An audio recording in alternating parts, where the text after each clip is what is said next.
Hey guys, welcome to our Stash Report 2015 Nuremberg Toy Fair video. I won't say it's a wrap-up video because as of yet, there might be a few more things that are filtering out of the show because the show doesn't end until Monday, and obviously your big crowds are going to hit over the weekend.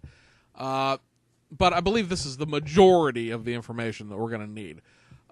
If you haven't watched this week's Stash Report, this video is separate because of the amount of information we're going to cover in it.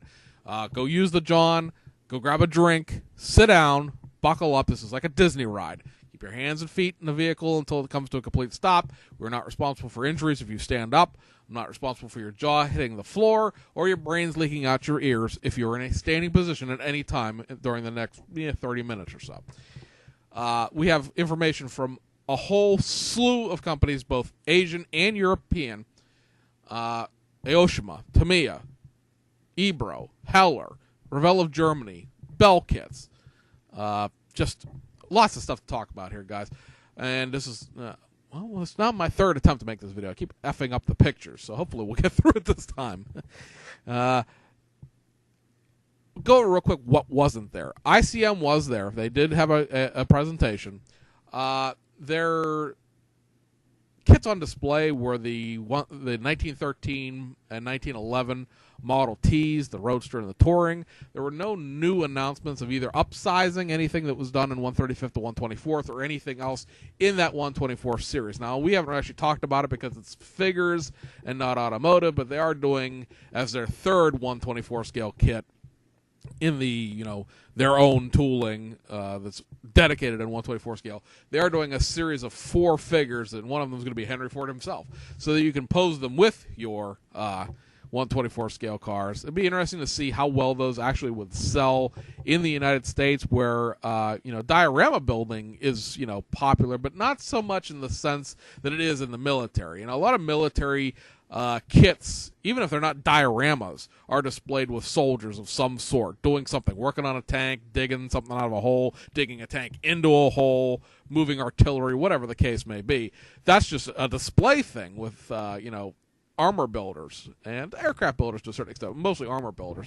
So it'll be interesting to see how well received a set of figures would be, even if they are dedicated to a set of model kits. There is 135th scale, 148th scale, and figure stuff for the IPMS models ICM had. They are doing new stuff for the military models, just not for us. Meng no-showed. I don't know if they were supposed to go or not, but they did not go. They had a giant display there last year, and then they were AWOL this year. Don't know if that's a budgetary thing, like they couldn't afford to go, or a budgetary thing like they'd rather go someplace else instead.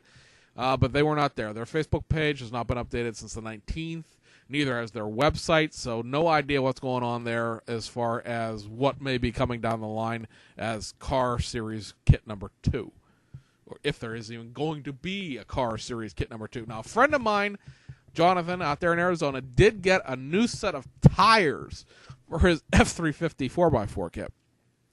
I would not think that they would go out and do the improvements necessary to tool up new tires. The kit tires are really awful. It's the one failing point of that kit, other than the non-diesel exhaust and the wrong scripts for the Ford logos. You can scratch bone an exhaust real quick, and the decals are a shame, but leave them off. It doesn't make a difference.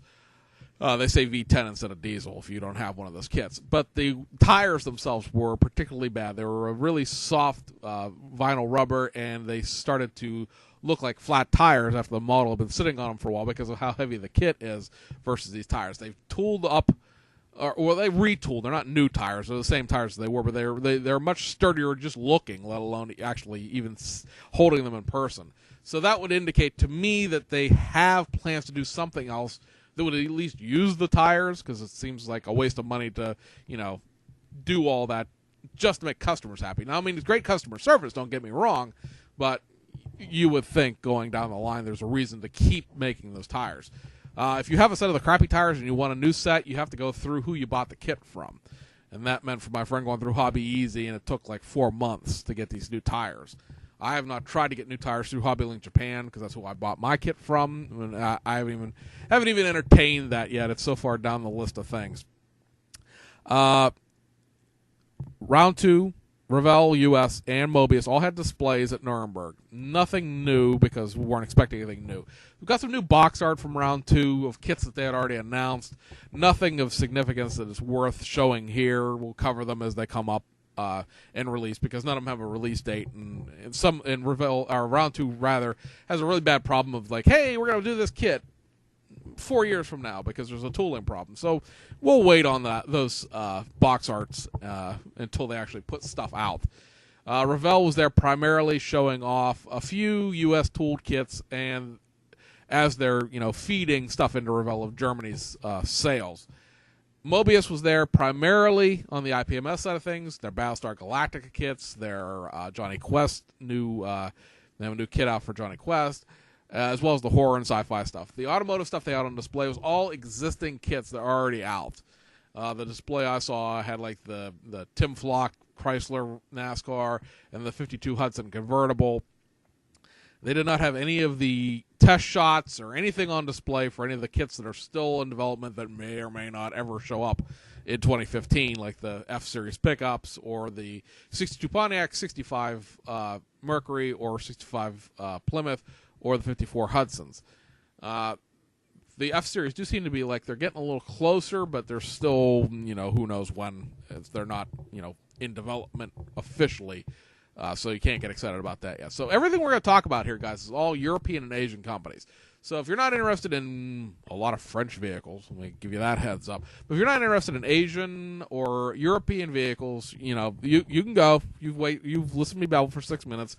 The rest of this is going to be not interesting, unless maybe we might pique your interest in building outside the genre that you're used to. It's always possible that there's something in this list of stuff I'm about to tell you that you need and you don't realize it. All right, guys, we'll start with bell kits. Real quick, before I start with bell kits, most of these photos are from the IPMS Deutschland website. This is the German IPMS. They do photo coverage of the Nuremberg Toy Fair every year. This is the 60th year for the Toy Fair, by the way, so this is not a new event by any stretch of the imagination. So I want to make sure up front, give proper credit where credit is due. These guys took great pictures of a lot of stuff that we probably would not have pictures of until somebody who went to the show posted pictures on Photo Bucket and then on some forum or something like that. There are some pictures here that are from various corporate either Facebooks or websites. We'll try to remember to mention those, but they are Ebro's Facebook, Aoshima's Facebook, and Bellkit's Facebook. So that gives everybody's photo credits out of the way. Don't want to get accused of stealing pictures or anything like that. So Bellkits, they had their big announcement of this, the Ford Escort RS 1600 Mark I, Timo Mäkisen Daily Mirror Rally winner, photo etch parts, night racing parts, left and right hand drive. This kit is still in development, early stages of development.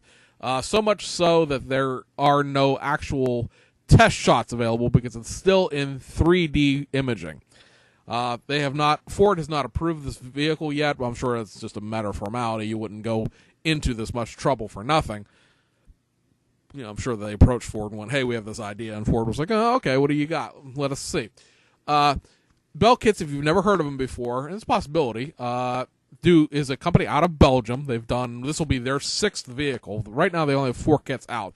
All of them are rally cars. This is their first vintage rally subject. All the rest of them have been like 2009 or newer modern day rally cars. They've done a Ford Focus, a Ford Fiesta, a Peugeot 307, and a Skoda Fabia. They also have a Volkswagen Polo coming out. We covered that in the actual stash report video because we finally got a semi-firm release date on that for April.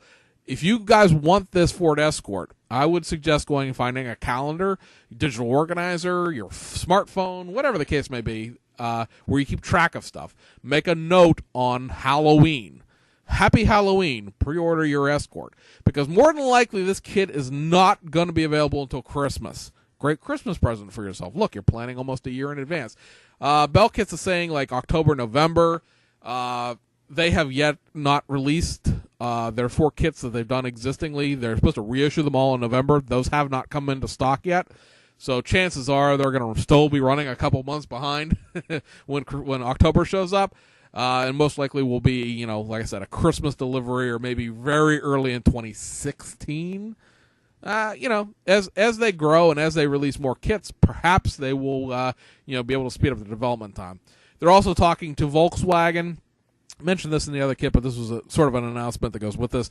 Talking with Volkswagen about doing the brand new 2015 Volkswagen Polo rally body and livery. I believe the rest of the kit's pretty much the same, but it'll be like a new body and new decals. This kit, like I said, is not in parts runners, but it is in 3D rendering. So here you go. Here's a blown up 3D rendering of the Escort rally kit. Looks to be, about 100 parts or so.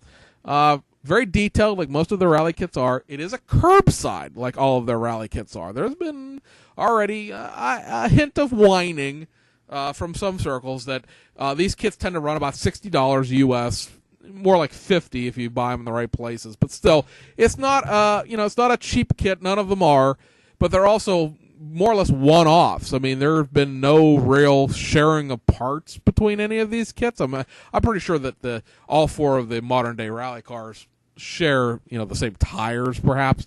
But, the Fiesta doesn't share anything with the Focus, and the Peugeot certainly doesn't share anything with the Skoda, and none of those, share anything with this Escort. So when you start talking about the number of kits required to turn a profit and what those kits would have to be priced at to turn a profit, that's what you're looking at. If you want, this kit, you're going to have to pay the freight to get it because, well, what other option do you have? A resin body conversion for the Mark II kit? Well, that's going to run you $75, $80. That's already more expensive than this model kit is, and I guarantee you this model kit's 10 times more detailed than that resin kit is. So, what do you want to do? Maybe some enterprising resin casters will come up with an engine for it. There does appear to be like a bottom, like, transmission transaxle type of deal, but this is one of those damned if you do, damned if you don't sort of things, because there is, if you look down there right above the front tires, that sort of flat piece that's in front of the exhaust is a giant skid plate, so there wouldn't be any engine detail on the bottom to see, and that leads you into the problem of, do you just put like the top half of an engine in, or an engine insert the way like say the Aston Martin Tamiya kit is, or the Mercedes-Benz SLR is, or the Nissan GTR Tamiya kits are, or like an floating engine insert like a lot of Aoshima and Fujimi kits are, or just a top part of an engine tray the way really cheap Fujimi kits are. Do you want to go that way? Because then you'd be a lot of whining about the $60 kit that has only part of an engine in it. Because that's the noise that I hear in my head whenever somebody complains about any of the Tamiya kits that don't have full engines. It's like, you guys aren't going to go out and blow, $60 on a kit and take the engine out of it anyway. What difference does it make? I guess that's, letting you into my mind when I read things on the forums like that. This GTR didn't have a full engine. Well, you're really going to pull that engine out of that Tamiya kit? I mean, I'm not excusing Tamiya. That's one of the worst offenders because the engine block is molded into the body itself. It's really a pain in the ass to paint and detail because, at least the Aston Martin is a blob that's attached to the front fenders, and there's not a lot of detail there, but at least it's easier to deal with. The GTR is pretty bad. I mean, it looks okay when it's done, but again, you weren't gonna go take, what is the Tamiya kit? 3,800 yen. So it's a $38 kit, which means I'm pretty sure my hobby shop sells it for like $68. You weren't gonna take a $68 model kit because all these people are too stupid to order things on Hobby Link Japan anyway. And then rob the engine out of it. And what were you going to do with this Nissan engine? Put it into a muscle car? Because, everybody always takes these foreign kits and shoves a 350 Chevy into it. And, look, American rear-wheel drive. Anyway. Again, you hear what's in my head when I read the forums sometimes. So that's Bell kits. Christmas is what you're looking at there. There's just so much stuff to talk about. I don't even know where to start. I mean, there's just a plethora of kits from everywhere. I guess while we're on the topic of European vehicles, we'll go to Revell of Germany. Now, Revell of Germany had some prototypes on display. This, of course, is the Porsche 918 Spyder. I'm not sure how much prototype there was here to see. When you look at this, because it doesn't show anything in the engine, it makes you nervous, like it's going to be a snap-tight kit or a curbside or something. I'm sure it's probably not. It's too much of a car to be doing that kind of treatment to. And then there's 2 kits of it, so 2 curbsides will probably have everybody screaming. The other kit that is this 918 is this one that has the Weissach Sports version or Sports package. This car itself currently holds the fastest production car on street tires record at the Nuremberg ring.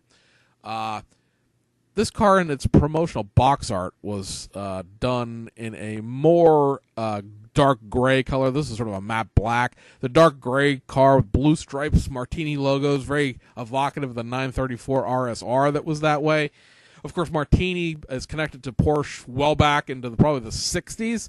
A lot of classic Tamiya and Fujimi racing cars, Porsches that have Martini logos. You do notice that you're going to get 2 different sets of wheels here between the street car and the Weissach package. Now, there's only going to be 918 Porsche 918s built, period, and they're all sold. Of those 918, 30-ish of them are going to have the Weissach Sports package attached to them. I really don't know that there's enough of a difference between these 2 kits for me to purchase them both. I don't need 2 sets of tires, really. The big thing with the Weissach Sports package is it deletes like all the sound deadening material, the heating and ventilation, and the radio. It is really a street version of a race car. It costs almost $175,000 more than the $800,000 tag on the 918. You really want to not enjoy the really want to enjoy the sound of the engine in the road for almost $1 million with no air conditioning and no radio. I would buy this kit if Studio 27, my preferred carbon fiber provider, does a set for it. Mainly because all of that sound deadening material is taken out. Almost the entire interior becomes carbon fiber. And, there's really no way to replicate that without decals. And Revell of Germany is not known as doing, decals for there. Now, of course, you need a good chunk of carbon fiber decals just for the 918 anyway. And I'm sure that somebody who's going to do a set now, if that's Museum Collection or Scale Motorsports, I guess it could be, because as of right now, there hasn't been a set of carbon fiber done for a Revell of Germany kit from Studio 27. Now, Studio 27 has done livery decals for various, and through Shunko mostly, has done livery decals for various DTM cars. But nobody's done a set of carbon fiber for them, and I'd be really disappointed if they don't do a set for this car, because as you get these supercars that are out there, you need the carbon fiber. In my personal opinion, I know a lot of people can't stand doing the carbon fiber decals, but I think in order to make the kit look realistic, you need the decals. Even if you don't apply all 150 of them, you need at least the ones that are going to show. A good example of that is like the Tamiya Enzo with the detail up stuff. It doesn't have a lot of carbon fiber, but it has stuff for the fenders and stuff for the engine cover, the stuff that's going to really, really be obvious when you look at the kit itself. And lastly, the other Revell of Germany kit that we all know about is this BMW i8. This is really stunning to me, because this would have easily been a kit that you could have made curbside. You've got that completely aerodynamic chassis pan that nothing is going to be showing through. So to have the separate regenerative front electric engine, as well as the 3-cylinder gas engine that's out back, being full detail is really mind-blowing. Now, I assume that the package shelf that's underneath that glass comes up, or else you couldn't see the engine, and I don't know what the point of having the engine is at that point. But the doors also open, if you notice. So that's a neat little twist, because Revell of Germany kits usually don't have opening doors either. like I said, you really could have just, shot this out the door. I can't even say half-assed, because like the BMW Z8, that's a curbside. Their 360 Modena Spider was a curbside too. They've had a vague history of doing curbside of certain cars. So seeing this as being full detail makes me very happy. I will buy one for sure.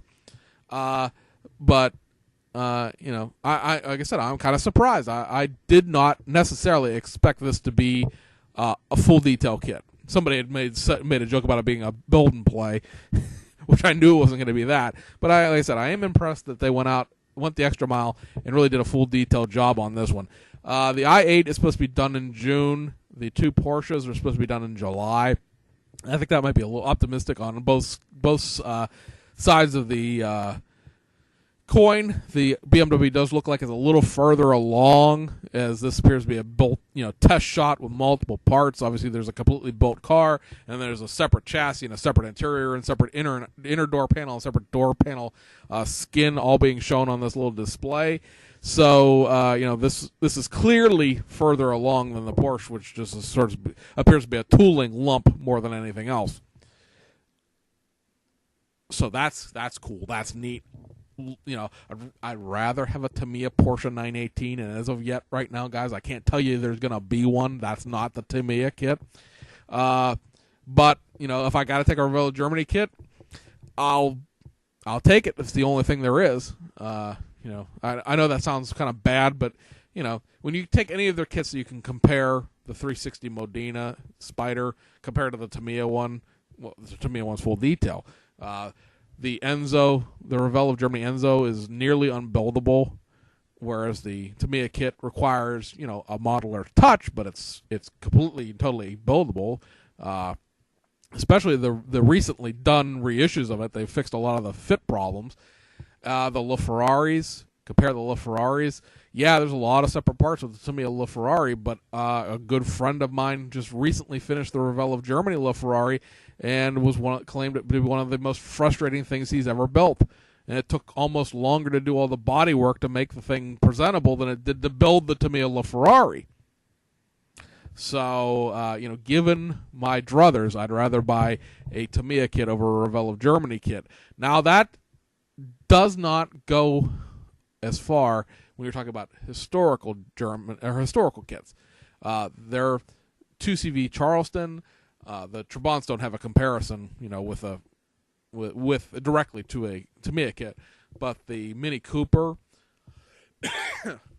excuse me, and the Volkswagen Beetle, all, and I hate people use the term, so I'm not using it lightly. All Tamiya-like qualities. For stuff that historic cars, they can really, really hang in there with Tamiya. The new stuff, not so much. Tamiya, with that little edge in design and engineering experience, they're still, that little bit ahead. All right, so where should we go now? Where shall we go now? Well, we're talking about supercars, so let's stop over to the people at Aoshima. Now, this is a kit that we've already talked about in depth a couple of times. This is the Lamborghini Aventador 50th Anniversario. This little test shot here is primarily showing it to you because it has all of the new parts that are going to be included in this kit. And let me say, guys, I did not know, because who's flipped an anniversary over, I did not know that there was going to be a new chassis pan. I knew the interior parts were different. We've talked about those. We showed the ones that Sasha Mueller had done, and the new diffuser front and the back, and the new door panels and all the rest of that happy nonsense. But I did not know that there was going to be a new chassis pan, really showing that dedication to attention to detail that is making Aoshima right up there with Tamiya in the last 4 or 5 years. They could have easily just thrown the chassis pan out of the Aventador into the kit, and I don't know how many people would have known the difference or cared.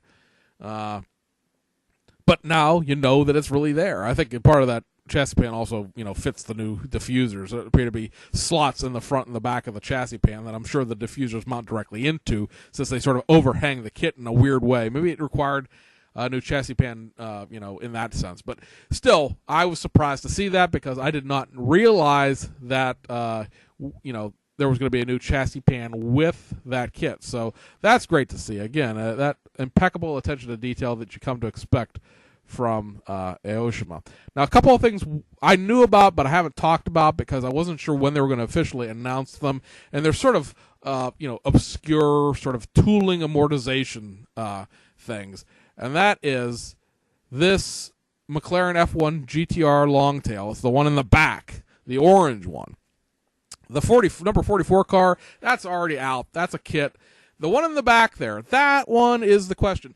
They're marketing it as the McLaren F1 GTR Longtail Orange Edition. Now, I don't know exactly what we're going to get out of this kit yet. There's no new parts to it. I don't know if it's going to be pre-painted, the way they're pre-painted, all of their pre-painted kits, really. But I don't know if it's going to be pre-painted or if it's just molded in orange. Obviously, this is just furthering the tooling amortization. By the way, if you don't know what amortization is and you don't want to feel like going to look it up, that means it's spreading the cost. So this obviously spreads the cost a little bit, this new version. Like I said, it makes me think it's pre-painted. Now, obviously, this is built and very nicely, but whether or not it's built very nicely and just assembled out of the box because it's pre-painted, or whether it's going to just be molded in orange and you're on your own for the rest of it, don't know yet. The other McLaren F1 GTR Longtail amortization tool is this one with the clear body. How about that? This is not a real popular thing in America. We sort of went through our little phase of it in the 1970s. Probably the most famous kit is the Richard Petty see-through large-scale Dodge Charger, the one that was supposed to be see-through again when they reissued it, and they couldn't figure out how to do that because apparently they don't live in Japan. Because Tamiya doesn't seem to ever have a problem with it, and clearly Aoshima is taking the step of doing it that way too. Now, of course, the background there shows you the new parts. They're not new; they're just cast in clear, body, doors, and all the rest of the doodads there.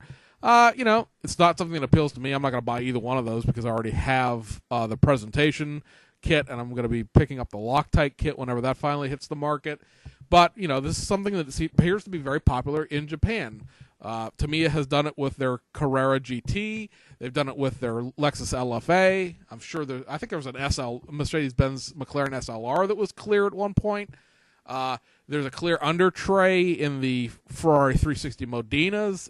They're very big on showing you additional detail. So, this is not like beyond the realm of possibility. Within the who would have thought anyone ever do this kind of thing. But it is kind of interesting to see Aoshima do one because I don't believe, at least not recently anyway, that Aoshima has done something quite like this.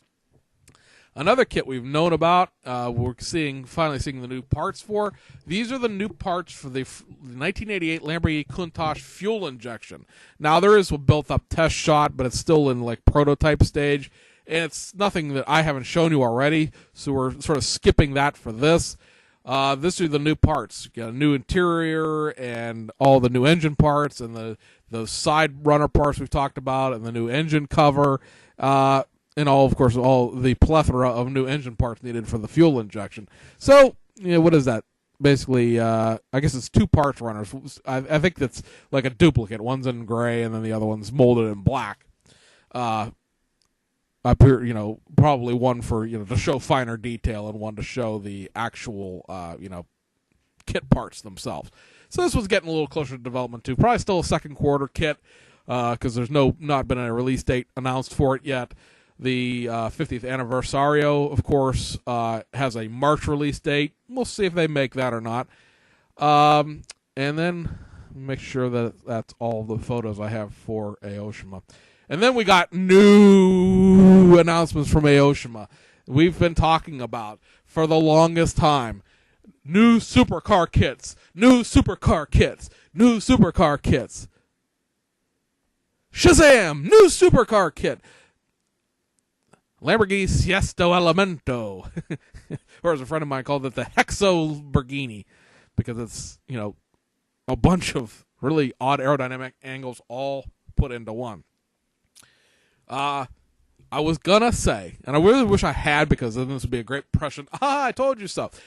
They had shown a pixelated version of this little gray tooling mock-up rapid prototype, but it was all pixelated, real bad, where you couldn't see what it was. And they also showed a car that was underneath a car cover, and both of them had that Lamborghini Aventador-ish shape, but they were also very squat. And I kept thinking to myself, that looks like a Sesto Elemento, because it's the short, tiny little Lamborghini. But I never said anything, and I didn't show you the picture of the car under the cover, and I didn't show you the pixelated picture, mainly because pixelated picture was really pixelated. It was one of those situations where it looked much better on my phone than it did on a computer screen, and the save picture was awful as well. But there you go, guys. There's Supercar Kit number 1. Now, Supercar Kit number 2 is hiding back there behind the Loctite poster. If you look at the bottom of the photo, behind the McLaren, you see the top corner of a display card that says something car series Lamborghini Diablo GT. So there's your second supercar, brand new Lamborghini Diablo tooling. Now, the Lamborghini Diablo GT was a limited run of like 80 cars. Was not homogenized to the United States, only in Europe. It was for racing, so they could have a car for racing. I don't know if that's going to actually be a race car kit or it's going to be the street car version of it, because literally that's all the information I have about it is that card peeking out of the background there. Also on this, and we don't want to leave this thing out because this is a kit that we knew was coming but we couldn't talk to you about, is the version 2 of the Toyota Rocket Bunny, the Toyota 86 Rocket Bunny version 2. This was the it's the second version of the body kit, but this came out about almost a year ago in real life. And we, as soon as we saw it, and I say we, me, Jonathan, and a couple other people saw this body kit come out, and they were just getting the development of the Gretty Rocket Bunny, the original set of 2 kits coming out. We were up Aoshima's Heine about the fact that they had to do the version 2 because the base kit is the same. It's just going to require some new parts. The ducktail spoiler is a much more subdued spoiler on this than the giant wing that's on the back of the first series Rocket Bunny kit. New wheels and a new body kit, but the Toyota 86 is done. It's there. You're just adding a couple of parts to it. And we got a lot of maybes. Yeah, that sounds like a good idea. Yeah, maybe it's coming. So finally, like I said, it's about a year later. It's out. Well, it's not out. But there's your information about it right there. Great to see that one coming out. Been to bite my tongue on that one for a little while. And now, ta-da!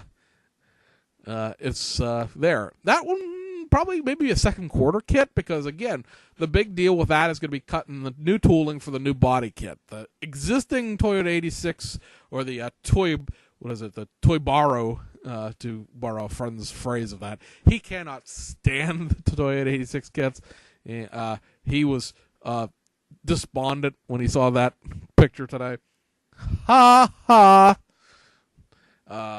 But for the rest of us, we're thrilled. But Aoshima continues to take more money out of my pocket. You're going to have, a complete set of Lamborghini kits out of Aoshima by the time it's done. You got the Murcielago. I don't think the Murcielago tooling is done by any stretch of the imagination. Model Fan gives out these little gold medals for the best model kits of the year as voted on by their readers. It's a magazine, and the Murcielago kits, the street car as well as the race car, because it's a series, according, got that medal. So Aoshima won what I believe is their first Reader's Choice medal in their history, or at least recently. There were 2 other automotive kits that received gold medals. Those are the Revell of Germany Mark I Volkswagen Golf GTI and Volkswagen Golf Cabriolet, and the Ebro Renault 4L and 4 Fourgonnet. So congratulations to those guys. I got the golf kits. We showed them last week. Fantastic kits. One of those things that really makes you pause with the ideas of what you have going on and go, maybe I can put these onto I can squeeze them in project-wise. and the 4 elves and the 4 great kits anyway. So that covers Aoshima, and that really brings us into the Tamiya kit and a whole bunch of France. And I think, we need to cover the France first.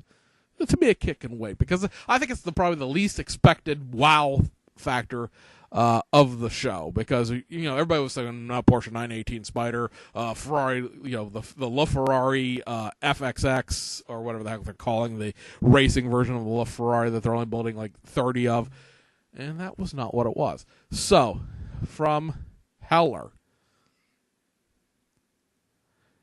I'm pretty sure this is a 124 scale tool,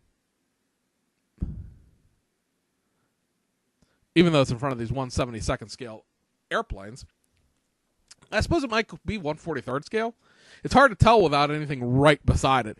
And they didn't have like a box drawn up for it. And it says new, so I assume it's not a reissue. It's not something I can go look up. This is a Citroen Treffle. And I have not actually looked the car up to see how old that is, but it looks Model T-ish, or Model A-ish. So it's a, very pre-war, possibly pre-World War I French vehicle. So that's cool. I'm all about cars of all genres and all eras. Don't know that I would go out and buy that unless I go get a Citroen Normandy and a there's another one that they're just reissuing. I can't think of it. It's in my head. It's the one with the plaid doors, the Hispano Suiza. If I got those kits, this would be a nice addition to that lineup. But I don't know that I necessarily am going to get any of those either. The one thing, and this is a mind blower that came to me today. Here's the Renault 4L. They're calling it version GTL. I had to peek at the screen there to see what the box art said.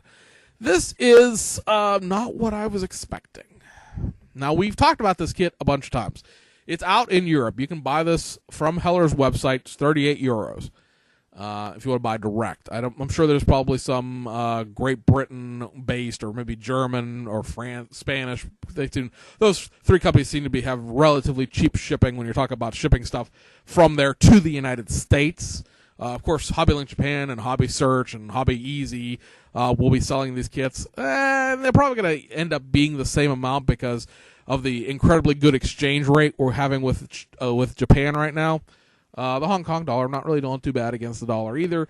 The euro is really strong against the dollar, and therefore buying it in euros is probably going to make it cost more than it does in yen, even though you're talking about importing the kit to Japan and then importing the kit to the United States. But hell with all that. This is not the Ebro kit. I have the Ebro kit. This is not the Ebro kit. Now, we were told repeatedly by different people that this was a co-op job with Ebro. That, investment was done in coordination. Now, maybe that investment was R&D,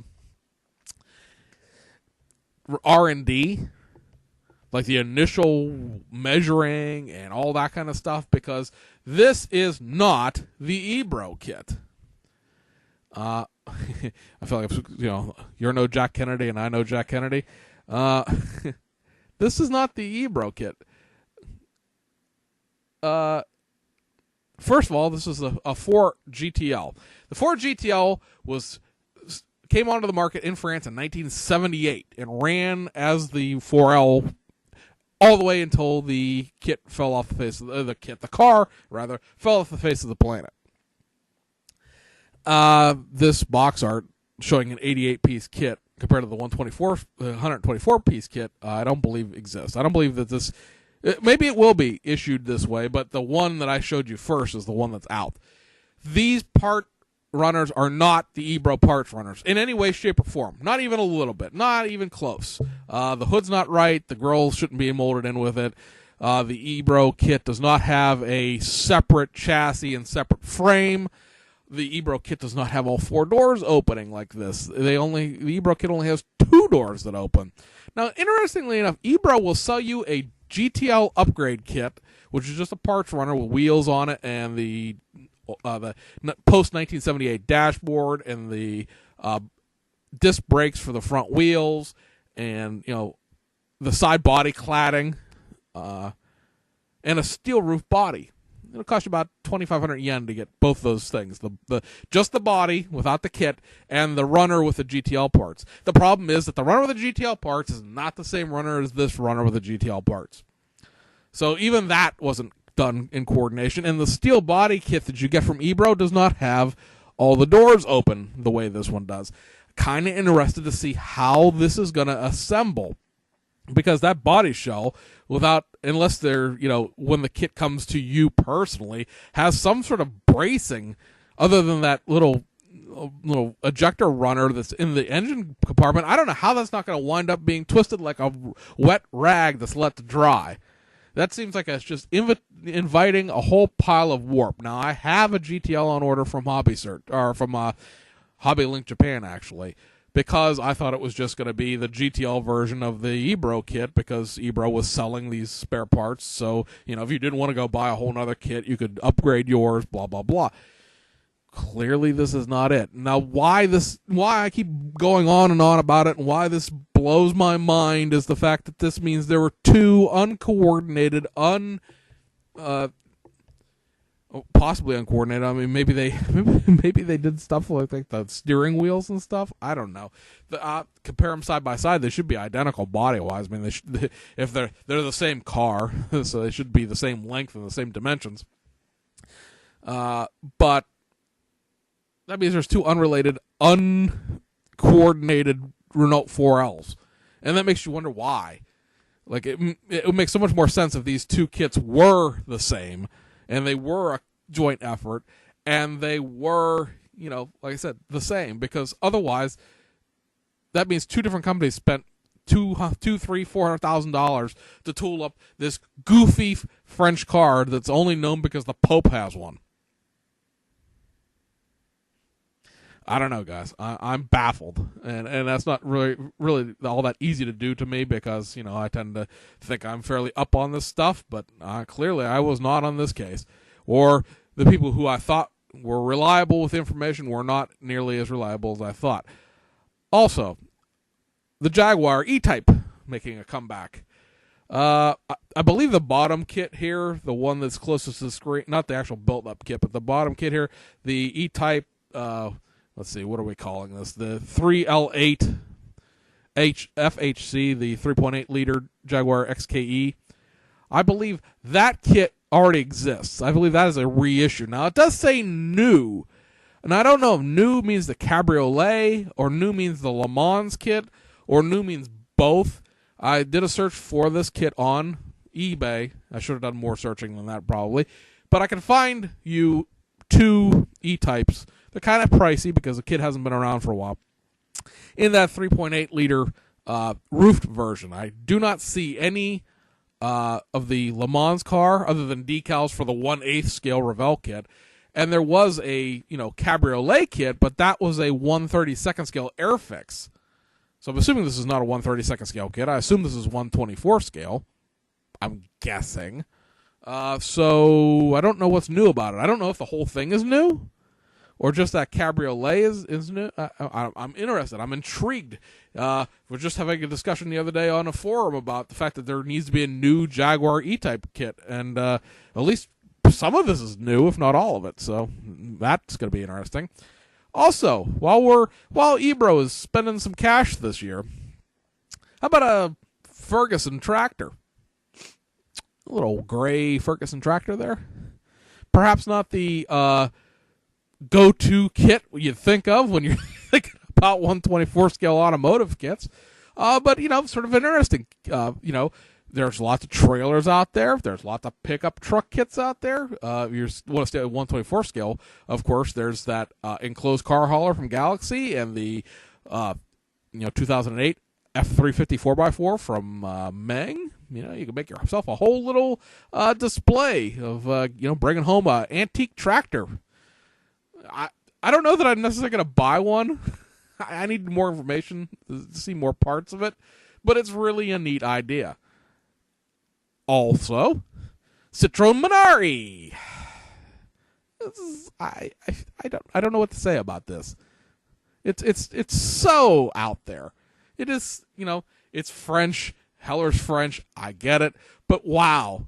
Like, wow. I can't say wow enough times. Who would have thought this was coming out? Who would have ever thought you'd see a Citroen Minari? Well, yeah, probably about as much chance as you thought you would ever see a Citroen Fourgon HY van. The corrugated bread box. It exists in kit. Well, it doesn't exist yet, but it exists in kit form. How about this? And clearly the side door opens. But how about this, folks? Is this not mind-blowing? You now are going to have an entire plethora of Citroens. A couple of Renaults, but a whole plethora of Citroens. I mean, there's a couple more Renaults and Citroens going back in time in Heller's tooling catalog. The 4CV Renault and some classic Citroens, pre-war cars. But, you know, I don't think anybody really sat down at the beginning of the day today because this stuff all just sort of hit all at once in the middle of the afternoon. That you would go from like a Citroen 2CV from Tamiya, Citroen 2CV Charleston, from Revell of Germany. Of course, Heller has done their own 2CV. I think it's a Charleston as well. But it's not that well. I don't think it's that well known a kit here in the United States because Heller just never really had a really strong distribution deal here in the States. Plus, then they went bankrupt when they were in that whole Heller Airfix monstrous disaster that was. Clearly, guys, they were, you know, we've talked about it before. They're out of receivership, and boy, are they ever back in a big way. Wow, I'm impressed. Now, you know, is that 4L going to be as good a kit as the Ebro kit? Can they maintain a high level of, you know, quality and detail and stuff like that? Nobody's seen a Heller kit in the United States, new one in decades. So, very interested to see if they're going to be a serious competitor on the scene because, you know, it's never a bad thing when you have a whole bunch of competition. And, you know, you think you're done with Citroens. But you're not. That's right, because Ebro. You may recall we talked about the Ebro DS19, right? Well, that's not the only Citroen you're going to get out of Ebro this year because, you know, France is where it's at right now. Citroen 2CV Coupe Utility. Just going to let that sit there for a second while you look at the Citroen El Camino or Citroen Ranchero, depending on where your preferences lie. Now, obviously, this makes a little bit of sense from a tooling standpoint because, you know, this is essentially the fourgonette with the top part of the wraparound chopped off. But it's also been backdated. Notice the grille and the hood is an earlier Citroen. This is not the same later Citroen that the actual 2CV Tamiya kit that the fourgonette is based on. This is an earlier version. So this is in addition to being a brand new kit that I don't you wouldn't have told me any of these Citroens were coming out. I wouldn't have believed you, but to say that, oh yeah, by the way, we're going to make a pickup. This is the last of the factory Citroens at this point because of the 2CV, the fourgonette, and the pickup were the only things built out of the factory. Everything else is based off the 2CV chassis was a coach building thing. But you know what? We're not done. We're not done with that, even with the pickup truck, because in association with the Azuka, which of course is the old Tasca, they're doing a Royal Marine Service version. Now, obviously this is painted olive drab, and it's military design, and it has no doors, and it has that canvas cover for the bed. I'll be interested to see if Ebro sells that canvas cover separately, or if it's going to come in the street version of the pickup truck, because they are being marketed separately. This is not like, oh, you can build it either one of these two ways. They are Ebro is marketing the blue one themselves, and then this one has that Asuka tie-in to it for the military modelers. I assume this is going to be 1/24 scale as well. Be kind of silly if it wasn't, because what other scale would it be? But this may be the reason that the kit is being backdated so that it accurately represents a post-war utility vehicle. And then, of course, we've talked about it in the weeks leading up to the toy show. Ebro and this is from Ebro's Facebook page, are going to be doing this DS19. Now, this DS19 is pre-1967. You could tell that by the single lug wheel system. You notice the wheel being held on in the hood area there by one hole, as well as the single headlights. Now, after 1967, they went to a more traditional multi-lug mounting system, as well as you got the composite headlights and the headlights that turned with the steering wheel.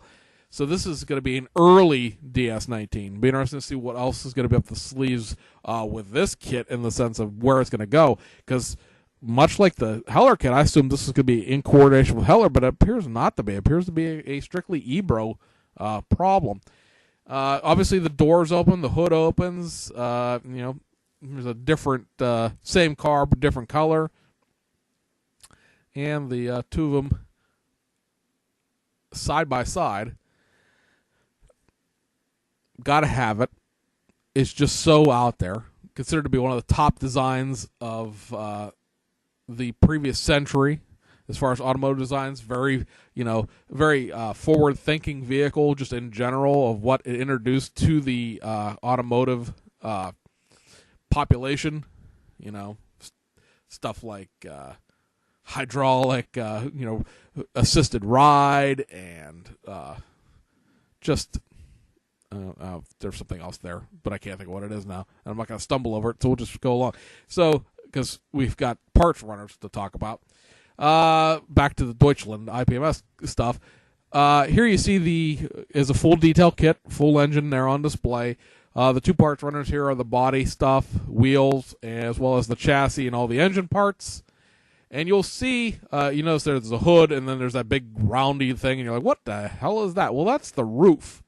The roof is molded separately. We don't need no masking. Let the Revell of Germany burn. Well, of course, Revell of Germany's not doing one of these, but if they did, they'd mold the roof in because, well, Tamiya, one of the big differences between the Revell of Germany, actually, if you want to be honest about things, one of the biggest differences between the Revell of Germany Mini and the Tamiya Mini is how the roof is molded separately, masking-wise. But trying to mask that silver roof on either one of those two cars would have been just a colossal pain in the tocus. Much easier when the roof is separate. Now, the test shots are the early test shots, and I don't know what the kits are built out of exactly, if they're the early test shots or not. That's why it's sort of a weird grayish plastic. But you do notice that the tires are done in the back there, the clear parts are done, and the chrome parts are on a chrome runner. This is all very good in the sense of, expecting a kit, because you see a lot of these when they're early production prototypes. The chrome trees will not be chromed, and the clear trees will be missing entirely. They'll just be like a patterned outline. It looks like somebody killed the clear tree, and all that's left is the chalk outline. So having all these parts done makes me think this thing is probably closer to being done than it is from being farther away. But it's still probably at least a second quarter kit, if not mid-summer. Or it might be a little bit sooner than that. We don't know. I expect that we'll find out some release dates on some of this stuff when everybody gets back from Nuremberg. Of course, the people in Europe don't have to go very far, but what Ebro is there from Japan, Aoshima is there from Japan, Tamiya is there from Japan, So when those guys get back and get readjusted from their 6-hour time difference, maybe we'll get some more information. Also, on the 1/20th scale side of things, because we do provide you with all the information we can, there's going to be a 1981 Team Lotus Type 88 and Type 88B F1 cars coming in the future. Don't know how far along these are, but they're probably, again, midsummer, early fall from just the guesstimation of looking at what's there compared to again, stuff where your development trees don't have anything. That's built, obviously a built test shot rather than just being a bunch of parts. And that, guys, brings us to Tamiya. Tamiya really wowed everybody this year, I think, because what they're making a kit of is very unexpected. I think a lot of people, were supercar, or something else Japanese, perhaps the new Acura NSX, even though that one's technically being built here in the United States. I wouldn't say the next GTR because technically that car doesn't exist yet. It's, the 2015 is just going to carry on. The new GTR hasn't been, released design-wise. Some people were like, oh, maybe they'll do the new Corvette or something American. Probably not going to do that. But what we did get, guys, mind poof blown from the Tamiya blog.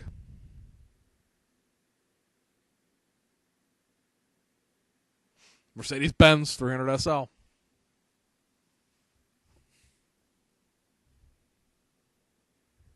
Now, a lot of people have already started whining that there's already the AMT kit and the Heller kit and the artillery kit and they're all old.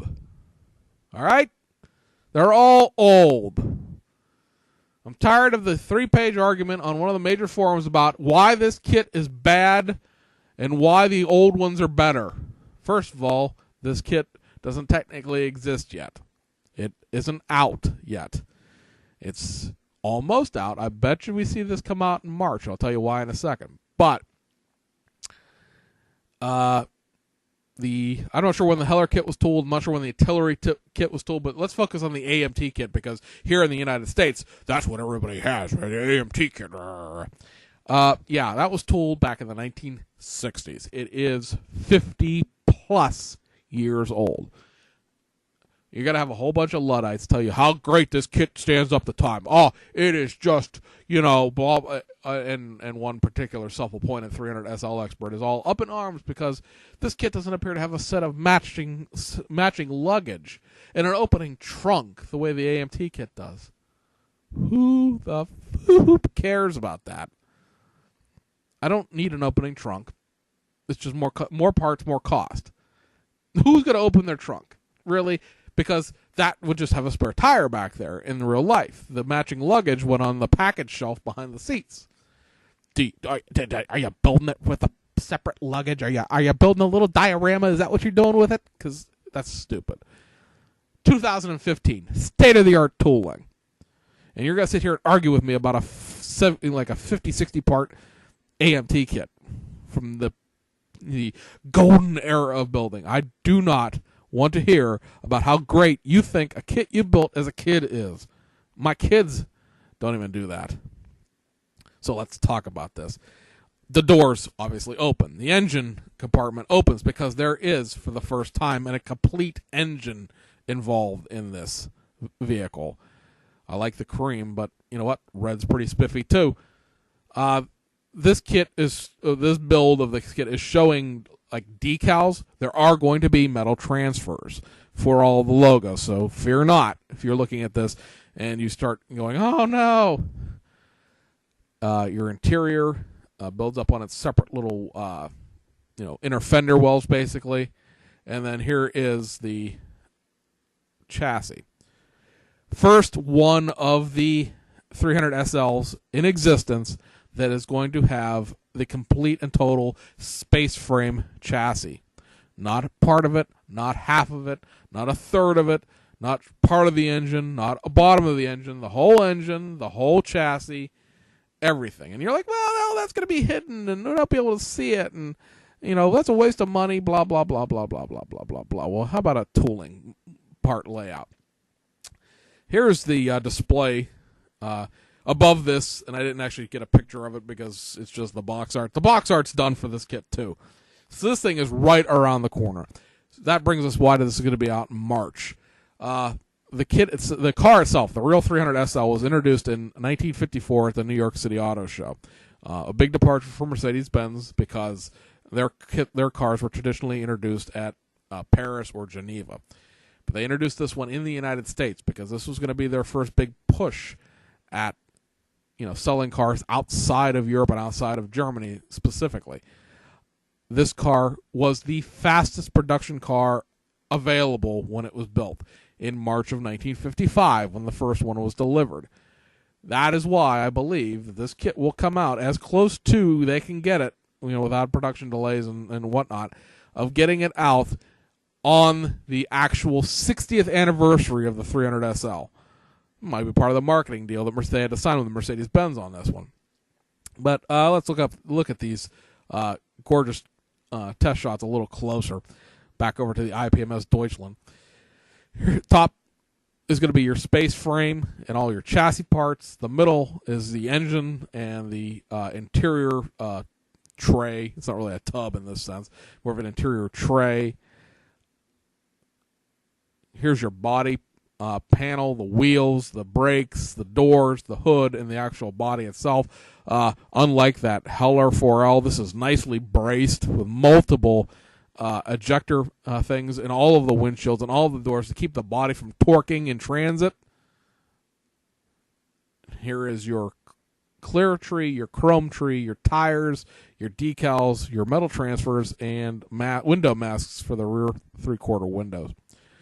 Now, we had mentioned a big thing about that McLaren F1 GTR Longtail being clear and the space frame being complete, because looky there on the clear tree. It's a whole clear chassis. Now, I don't think I'm going to build mine with a clear chassis because my cars don't spend their lives on their roofs, and that would make the doors awful hard to open. But, yeah, if you want to build it that way and show off that complete state-of-the-art tooling space frame chassis, you're going to have that opportunity because the chassis is clear. You'll be able to show it off. That's a very neat feature. This also has to be the biggest chrome tree that I've ever seen on a Tamiya kit. Tamiya kits, obviously, being that, for the exception of their vintage kits, like the Honda S800, the Alfa Romeo GTR, the Beetle, the Carmanguia, the Alpine A110. Probably the thing with the most chrome after this is the Jaguar Mark II Saloon.